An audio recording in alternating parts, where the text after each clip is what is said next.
The red kangaroo. Powerful, comical, engaging. This is the desert-dwelling symbol of Australia. But kangaroos can be found almost anywhere down under. They're up in trees, on the forest floor, and can even be found on the rocks. But all kangaroos face danger.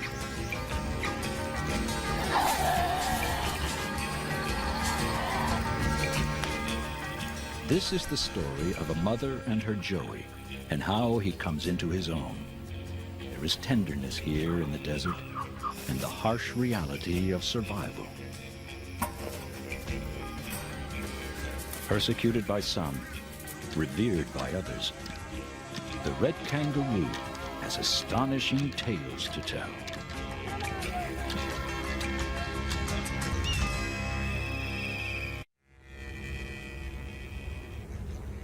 This is Australia, the driest inhabited continent on Earth. 60 million years ago, this land began its final break from the rest of the world, evolving along a path all its own. Today, its vast open interior lies naked in the sun, a land from another place in time. It's unforgiving here, not for the faint of heart, and survival means marching to a different beat. But this dry, hostile landscape is not devoid of life. It's home to one of the most astonishing creatures on Earth. Kangaroos live in New Guinea and Australia, yet their name is known far and wide. But while the world may know a roo when it sees one, to science, there's still something of a riddle. You might think nothing this big is supposed to hop, but kangaroos do it with speed and agility. 6-foot marbles of efficient locomotion, they emerge from the rainforest, then spread over a continent while adapting to desert heat. This is the story of the red kangaroo, an amazing tale from the land down under.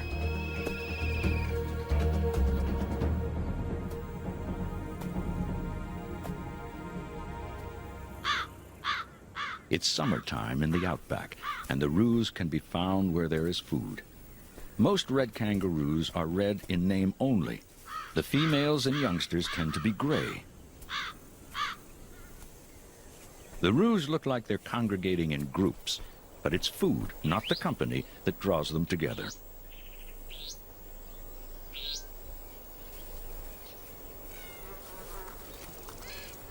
For kangaroos, the most powerful social bond is between a mother and her young. And like many of Australia's astonishing mammals, joeys are raised in a pouch. They spend the first 8 months of their fascinating lives living in a built-in nursery.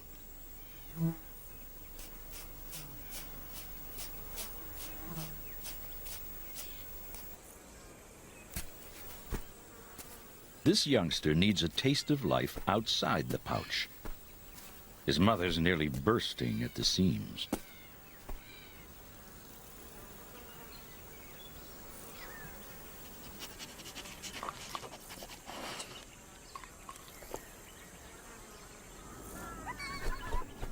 A wedge-tailed eagle waits for his debut, but it's not here to wish him good luck.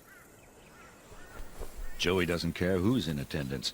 He's not in a hurry to come out. His mother has other ideas.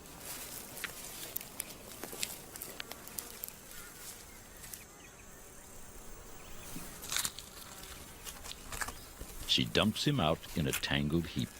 For the first time, he sets foot in the world. But the place is not to his liking.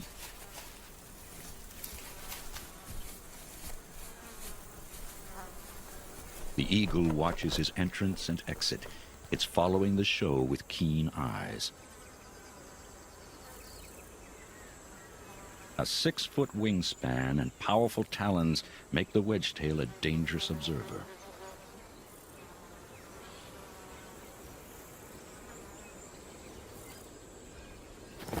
For young kangaroos that are clumsy or careless, death can descend from the sky.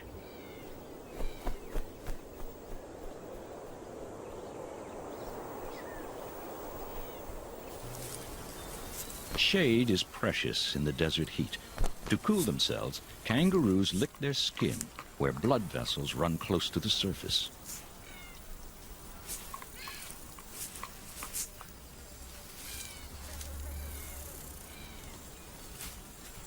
Getting comfortable can be a bigger problem, especially with a pouch full to the brim. A joey's world revolves around its mother. Relationships don't get much closer than this.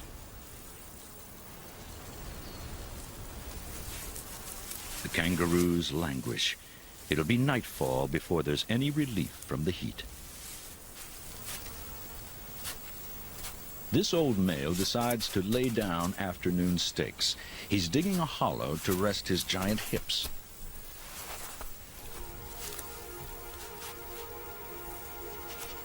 For the joey, a tail in the face is worth the security of the pouch. He's safe from predators and free to keep an eye on the goings-on. His mother's portable nursery, the hallmark of most marsupials, originated in the dinosaur age. 100 million years ago, rainforest blanketed this land. Only small slivers of green still remain, lush, shrinking Edens clinging to an island continent's edges.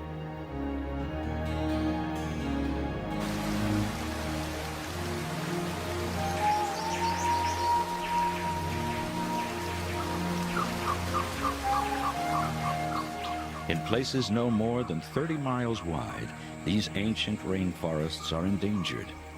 But it was in places like these that tiny marsupials first made their Australian appearance. Exactly how they lived in this isolated world is a subject for debate.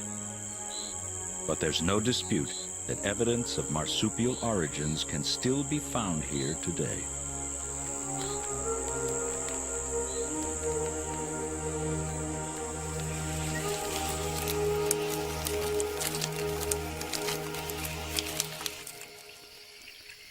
The kangaroo's ancestors started out in trees, much like this mountain brush-tailed possum, which moves through the branches on all fours.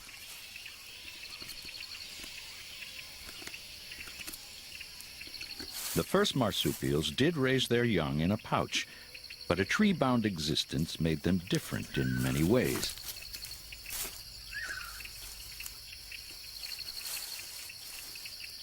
Kangaroo ancestors were probably good climbers with long toes, sharp claws, and prehensile tails.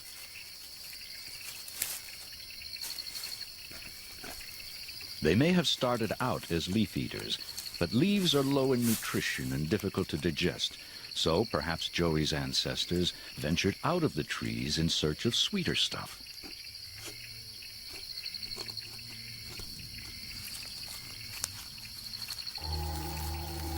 The dinosaurs were gone by then, but other deadly reptiles remained.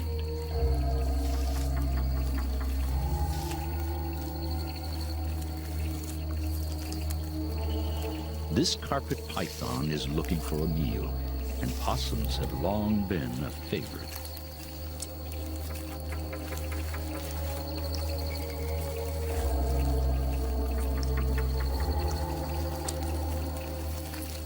The possum's keen hearing is no match for such stuff.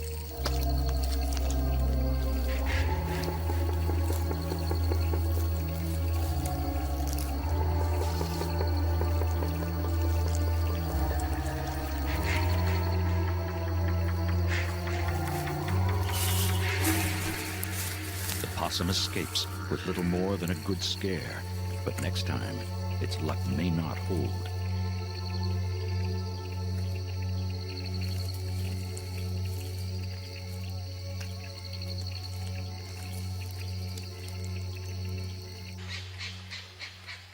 It was 15 million years ago when the kangaroo's ancestors moved down to the forest floor. Here, beneath the canopy, shaded from heat, many animals are active all day.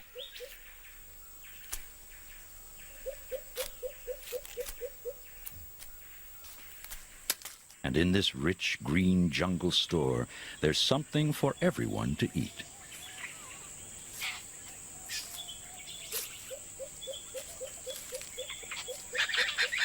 The musky rat kangaroo is the smallest and most primitive of Joey's living relatives.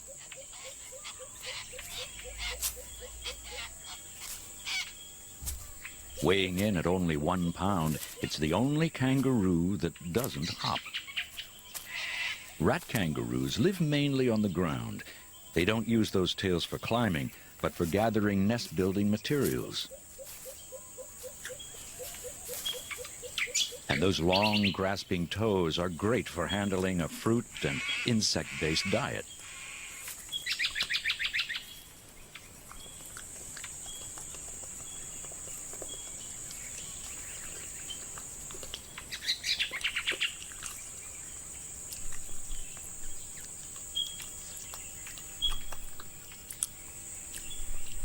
Another ancient denizen of the forest arrives, and the little rat kangaroo beats a hasty retreat.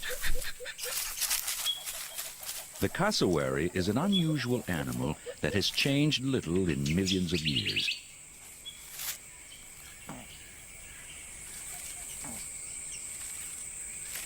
These large, flightless birds can be over 5 feet tall, and it's the males that look after the young.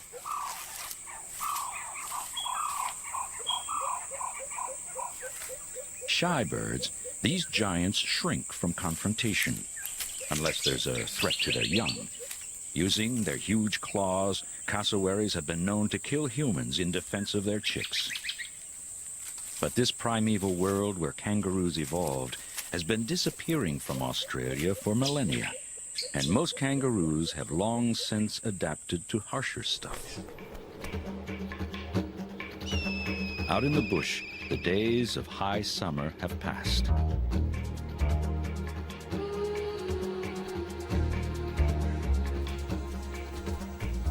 The red kangaroos are more active during the day.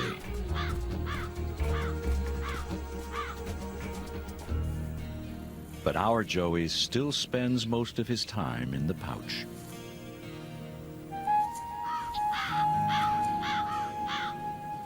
Older ones are venturing out to enjoy the cooler weather.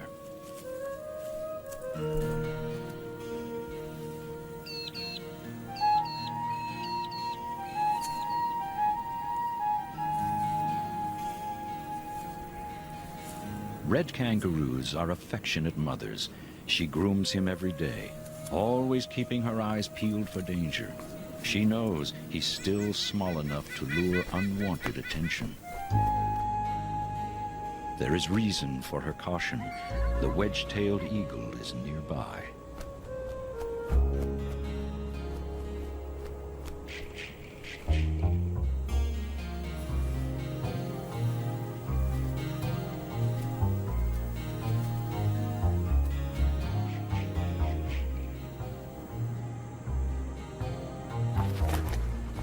When the bird takes off, mothers fold their joeys back into the pouch.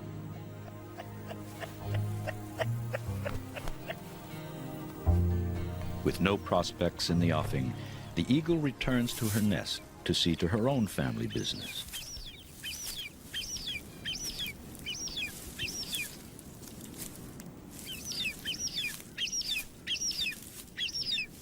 Her chicks are voracious eaters. They love kangaroo meat. But there's competition in the predatory arena. Australia's wild dog, the dingo, also lurks wherever kangaroos gather. So the eagle must set out again. Wedge-tails are partial to young joeys, but won't take on protective mothers to get at them. Soon he'll be as much of a handful as the other joey, who's already out and about.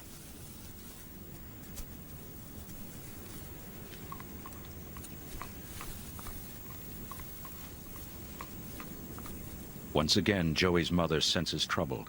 and her instincts are usually on the mark.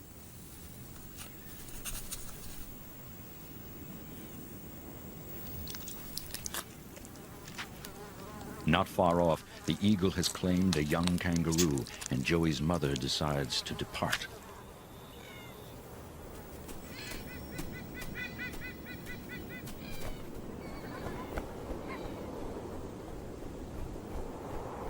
But wedge-tailed eagles have families to feed as well, and these two are anxious to eat.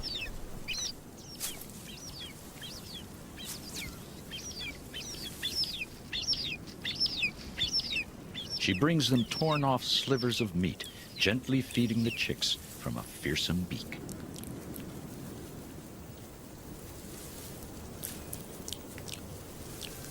Nothing much has changed for the rest of the kangaroos. The young males play. The adults relax.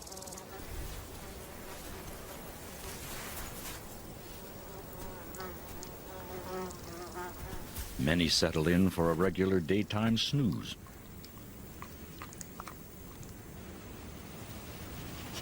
But Joey's got other ideas.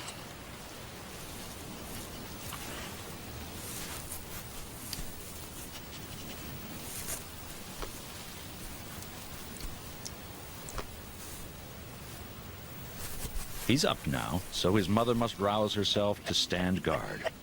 Joey looks big enough to be weaned. He has taken to sticking just his head in the pouch, sometimes nursing, sometimes only for comfort. The kangaroos are having a quiet afternoon. For the most part, they just sit around or dust bathe.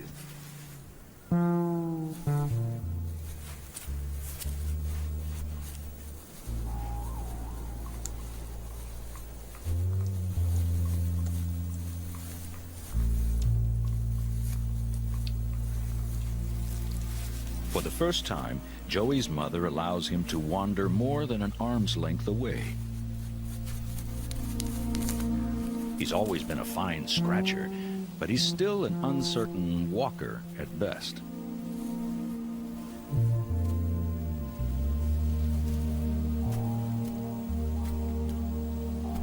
Kangaroos are built for hopping.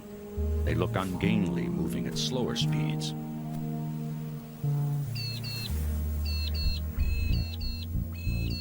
Young males play fight for hours each day.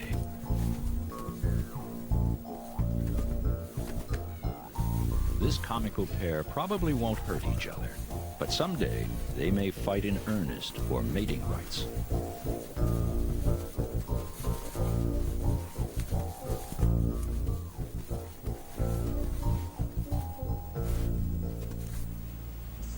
Though he's still nursing, Joey wants to try a mouthful of grass and gets a thorn in the nose for his trouble.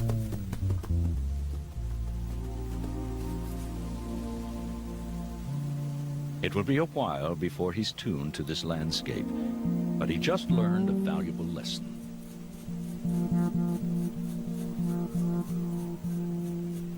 He turns to a more familiar source, but Mother isn't her usual welcoming self.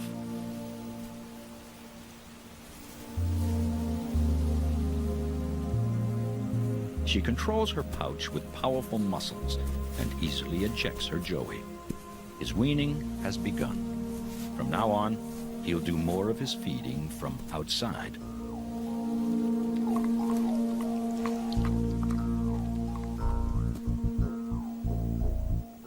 In time, Joey will join these sparring matches. Using their tails for balance, the young kangaroos stand upright, wrestling with forearms and pawing at heads and shoulders. They throw their heads back, protecting themselves from sharp claws.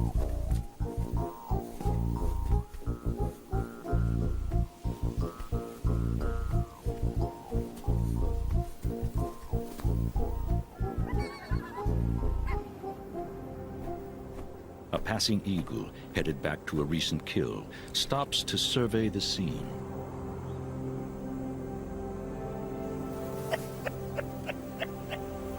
Her arrival sends Joey diving headfirst into the pouch.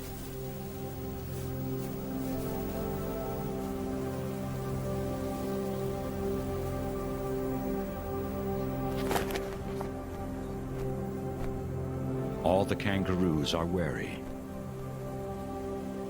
But with hungry chicks to feed, the eagle returns to the dead joey. Apart from human hunters, only the eagle and the dingo now regularly pursue red kangaroos.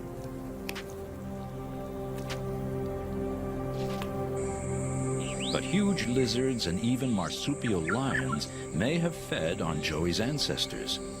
Giants once roamed this landscape. Their legacy today is a ferocious, flesh-eating marsupial now found only on Australia's companion island, Tasmania. Not known for their table manners, Tasmanian devils snarl and snap even when there's plenty to go around.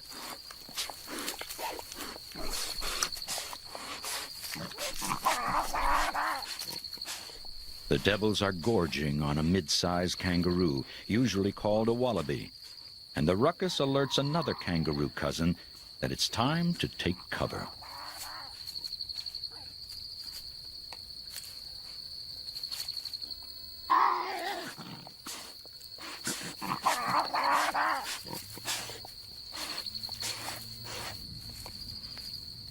This little hopper is a Tasmanian bettong.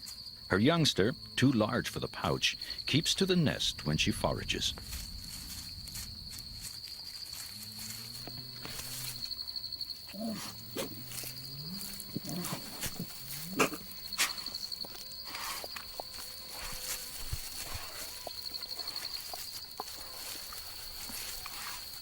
The smaller devil, a female, also has young who have grown too large for her pouch. From the safety of a hollow log, the young ones wait impatiently for their dinner.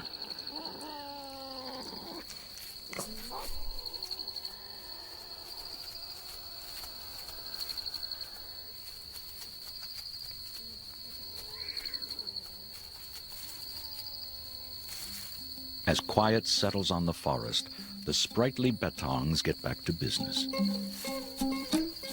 Hopping probably originated in kangaroos like these. Perhaps the motion confused predators, giving the small roos a chance at escape. But it was on the open plains that the kangaroo's singular way of getting about probably came into its own. Scientists know that hopping can be far more efficient than running.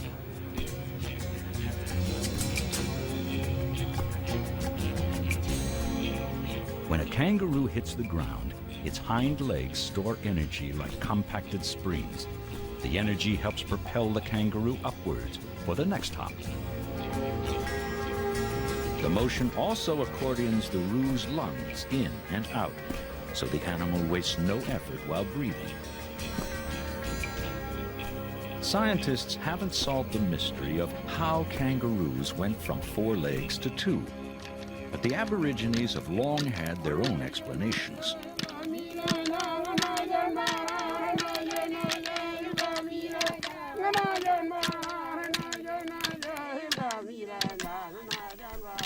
One ancient myth holds that while making its 4-legged way through the brush, a kangaroo heard sounds it had never heard before.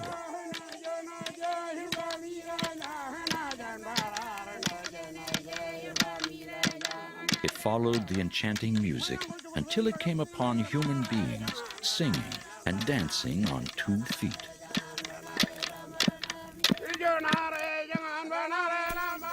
The kangaroo stood up on feet of its own, then began to copy their movements. It burst from hiding in a frenzy, intending to join the ceremony around the fire. But the people were angry. They fell upon the proud animal, determined that it should die. Then a spirit voice boomed from the heavens, telling them to release the kangaroo and cherish him as a brother.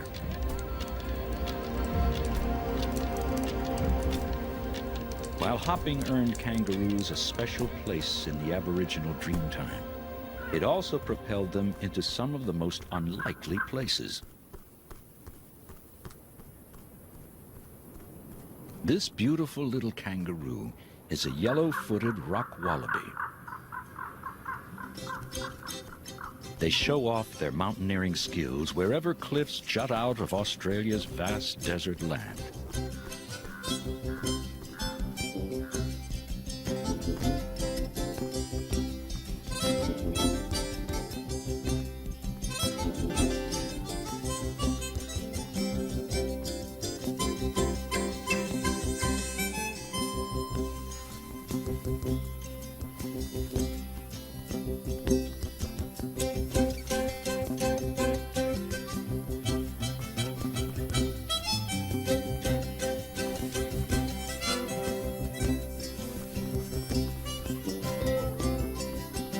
Living in large colonies, the rock wallabies shelter in caves along the rocks. Shady crevices harbor vegetation year-round. But water can be a problem. To get it, they sometimes descend to where rain collects below.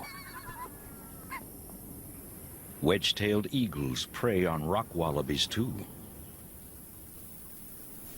Youngsters waiting on the cliffs sometimes wander into the open.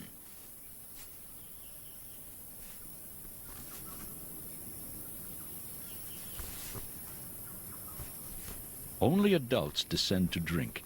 Young ones, too big for the pouch, must stay behind.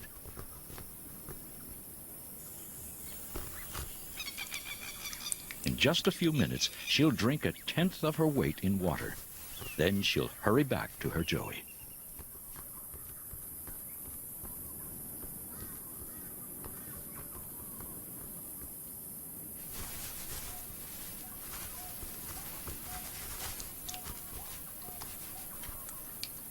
Thirsty joeys drink straight from mother's mouth.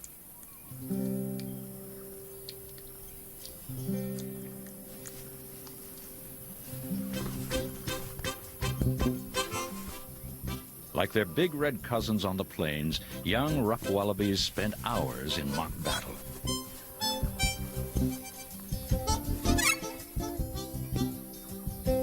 And while the children play, some adults engage in courtship.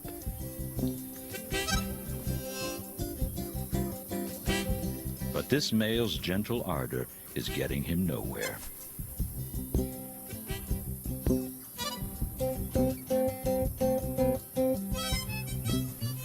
The children, oblivious, play on.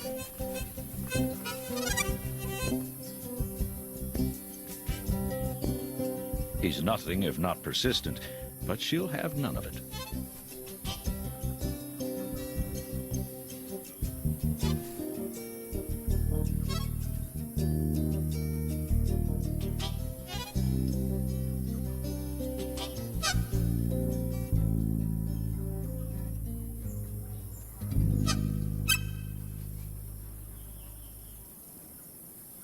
Other adults bask lazily in the early morning light.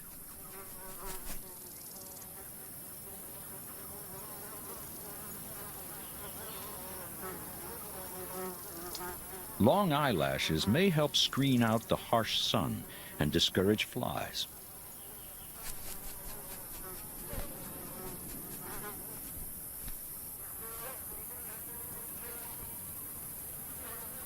Before retreating into the cool caves for the day, the wallabies sunbathe.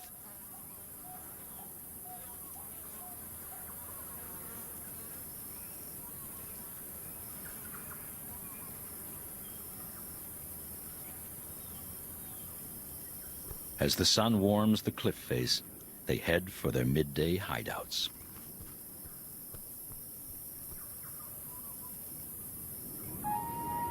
The eagle will have no more chances at them today. It wheels and heads for the plains and its larger kangaroo fare.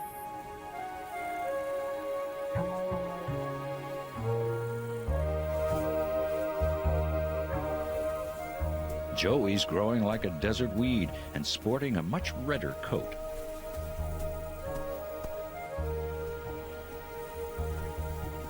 Each day he spends less time in the pouch and no longer clings to his mother when out. This is a dangerous time for Joey. He's too big for his mother to carry if she has to run away, and reason to run is never far off. Away from the wild dog, Mother lets Joey back into the comforting pouch.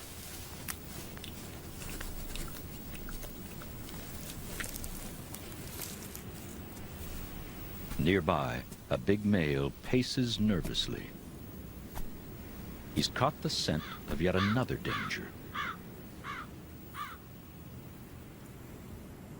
Drifting smoke.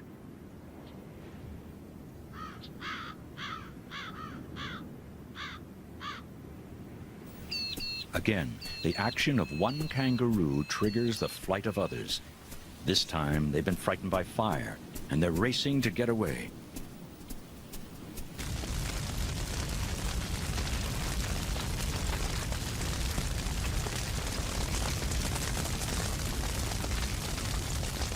But this is no wildfire.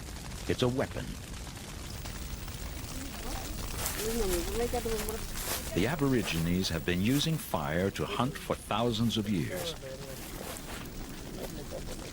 They are after a favorite delicacy, a lizard called a goanna.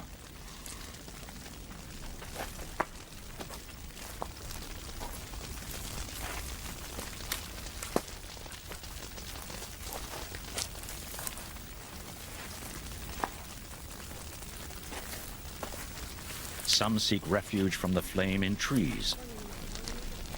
Others go underground.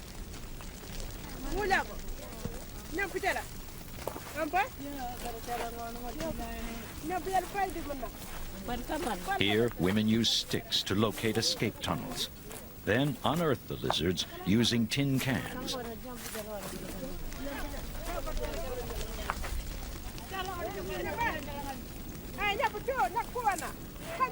A goanna for the Barbie is reason for celebration. But these old ways are disappearing.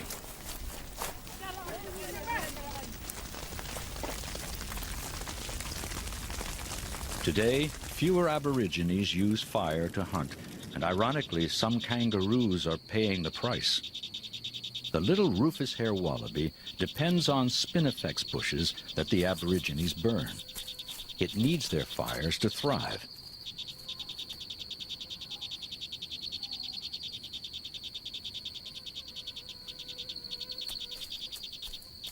They use the old bushes for shelter, but fire promotes the new growth that feeds the wallaby, and these little spinifex mice.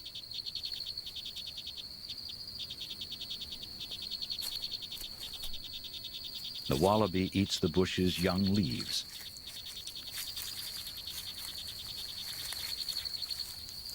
The mice take the seeds.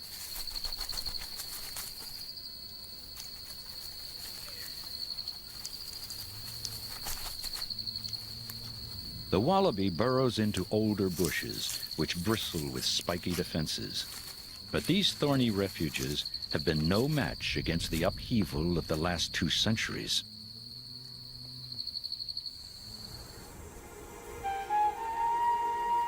Since Europeans arrived in 1788, almost half of Australia's kangaroo species have been declared extinct, endangered, or vulnerable. The whites brought foreign animals by the boatload.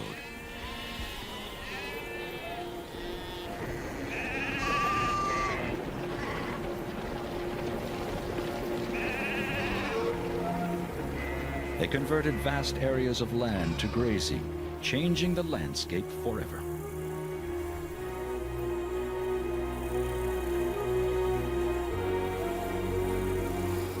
Unlike the soft-footed kangaroos, hard-hoofed sheep and cattle wore away the desert scrub and soil. Livestock paths quickly eroded into ravines. Pastures became wastelands.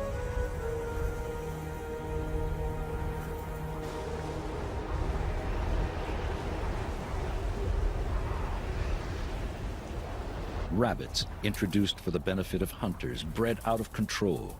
Miles of fences went up in a vain attempt to contain them. Today, those same fences bewilder migrating herds of native animals like the emu. Inevitably, rats and mice accompanied the Europeans. as did the domestic cat, which quickly developed a taste for small kangaroos. So did the fox. They continue to take a dreadful toll on the kangaroo. Now, many of the smaller species face uncertain futures.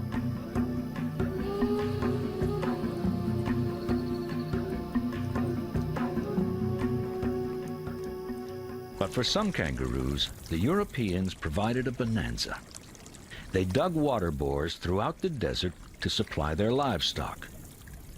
And the red kangaroo has benefited ever since.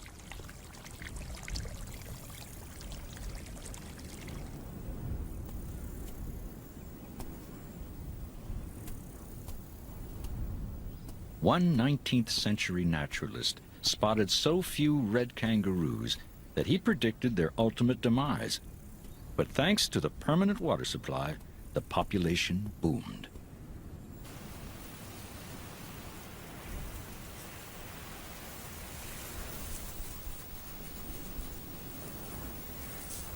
When water is tangled forest of its mother's fur, instinct keeps it moving up against the pull of gravity.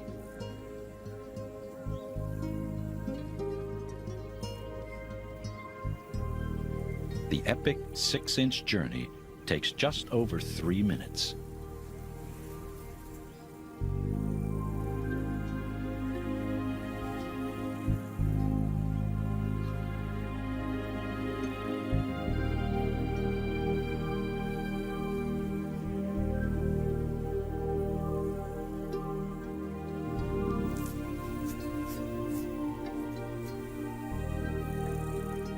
Once inside the pouch, it searches out the nipples. Joey's brother was actually conceived many months ago, but remained in suspended animation while mother tended to Joey himself. It's a miraculous process, the key to reproductive success.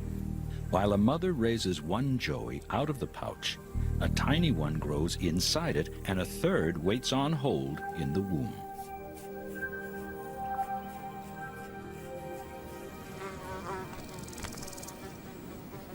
It's time for her to put yet another embryo in reserve. Just 2 days after the birth, the big red starts sniffing around again, a sign she's already in heat.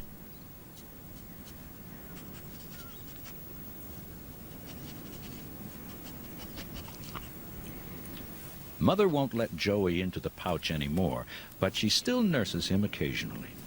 Amazingly, she now produces 2 kinds of milk, one for the embryo, another for Joey.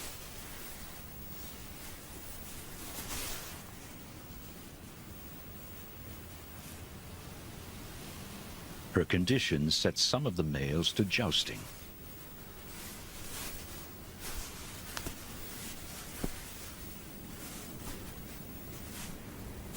A big newcomer, collared by scientists to track his wanderings, has thrown his hat into the ring.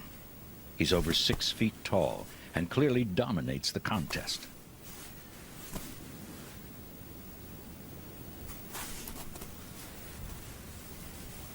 By kangaroo Queensberry rules, only the subdominant male kicks, giving away his inferior position.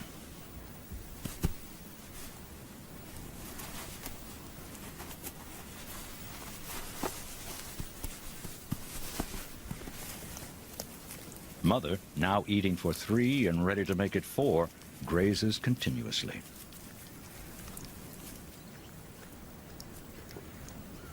But fortunately, Joey increasingly fends for himself.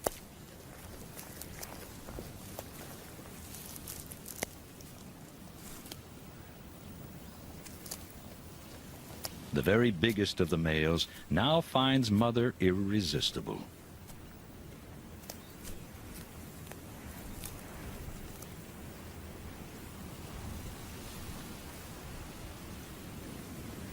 He's huge. She appears to ignore his persistent attentions.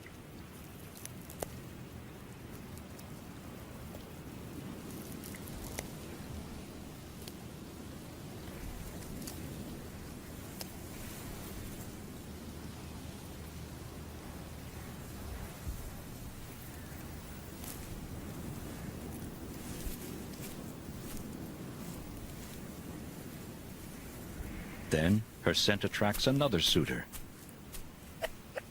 But the dominant old male scoffs at competition.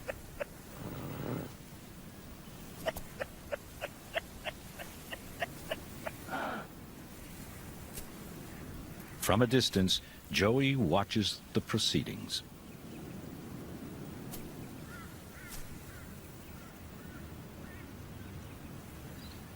The result of this mating will grow for a few days, then become dormant until Joey's brother is out of the pouch.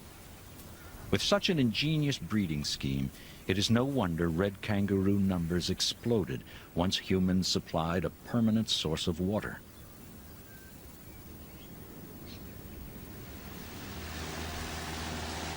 Every year, survey teams take to the air to count the reds. Their reports will determine the number of roos that can be hunted legally the following year.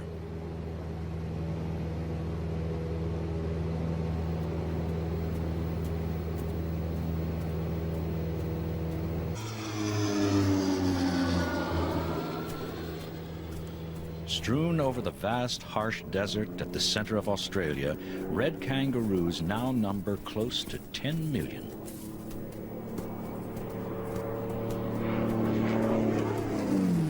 Out in the open, Mother and Joey quickly recover from their fright at the plane. Others inevitably encounter the thousands of miles of fencing that crisscross the desert, and sometimes these encounters are deadly.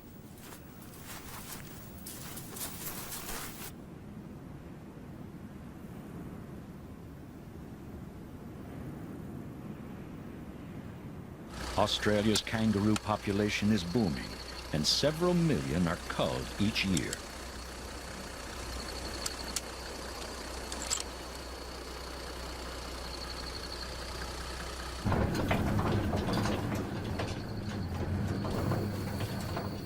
Mother and Joey freeze, caught in the hunter's lights. But they're not the quarry he seeks.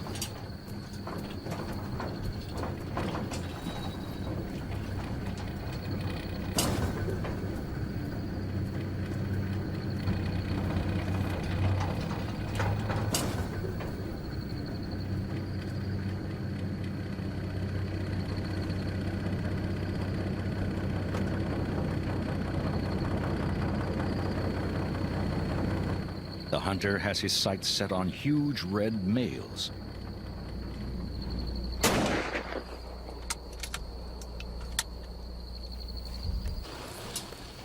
Culling kangaroos strikes many people as cruel. Others argue it's no crueler than slaughtering livestock. Given Australia's delicate desert ecology, the kangaroo harvest may prove more sustainable than raising sheep and cattle.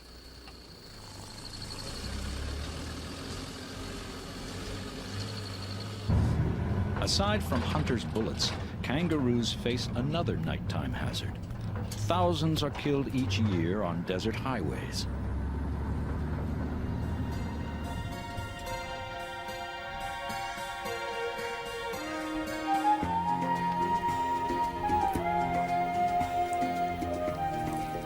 Mother and Joey are safe the next day, but picking up dangerous habits.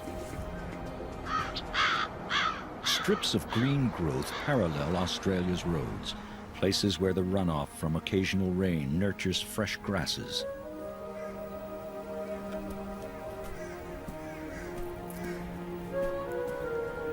Feeding along roadsides at night, kangaroos often blunder into oncoming vehicles.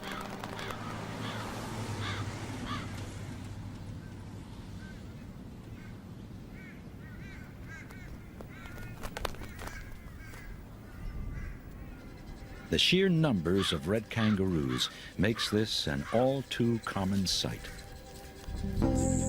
But in a very different part of Australia, there are still rare kangaroos that few people have ever seen. Here, in one of the remaining slices of primeval forest, the kangaroo story comes full circle. This is Mount Finnegan, a place of reverence for Aborigines and one of the last strongholds of one of Joey's most extraordinary relatives. It takes patience to catch a glimpse of this elusive creature and a healthy measure of luck. An experienced woodsman recognizes telltale claw marks leading up into the canopy.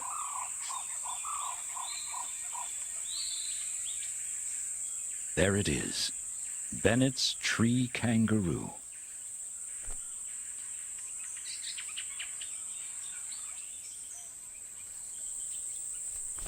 Millions of years after kangaroos came down out of trees, the Bennetts went back up. In evolutionary terms, they haven't been up there very long, and those big hind feet seem ill-suited to life among the leaves.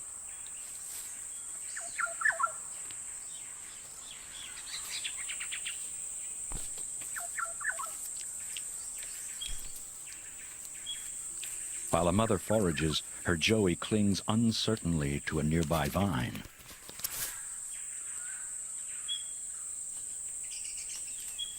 They look awkward and out of place up here, but tree kangaroos are very acrobatic. They can make spectacular leaps of 20 feet from limb to limb and can safely catapult 60 feet down if startled. Remarkably, another kind of kangaroo has also taken to life in the treetops. This is Lumholtz tree kangaroo, and like their ground-based cousins, Mother and Joey are quite affectionate.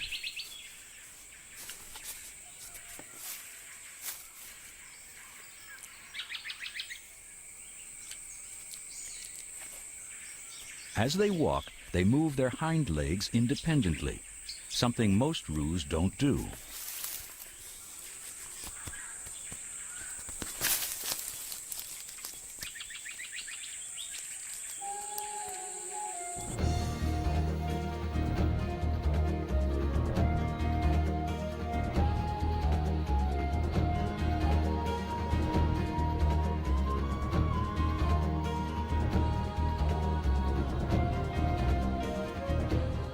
Nothing compares to big reds in the desert, where the hop still reigns supreme. Joey's quickly approaching his mother's size.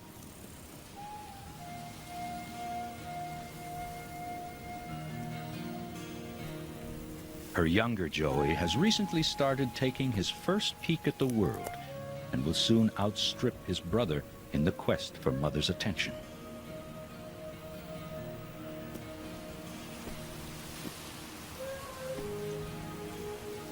Joey must now look after himself and begin mixing it up with other young males.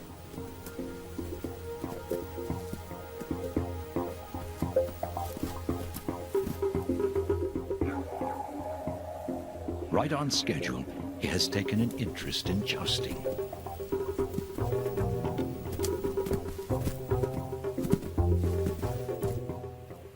Tentatively, he approaches the fray.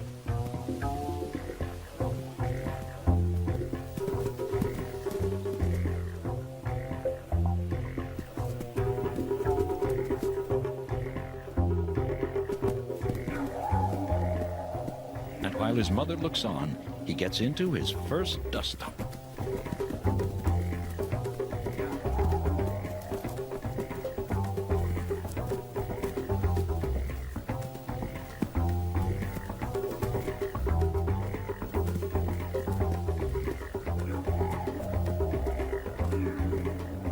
Joey is beginning to look the part.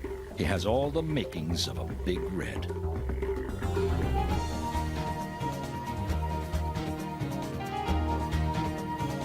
Turning adversity into advantage, the red kangaroo has flourished, even as its kangaroo cousins have struggled or disappeared altogether. This pouch-raised powerhouse is a marvel of natural engineering. It inherited the harsh expanse of Australia's desert and made the landscape its own.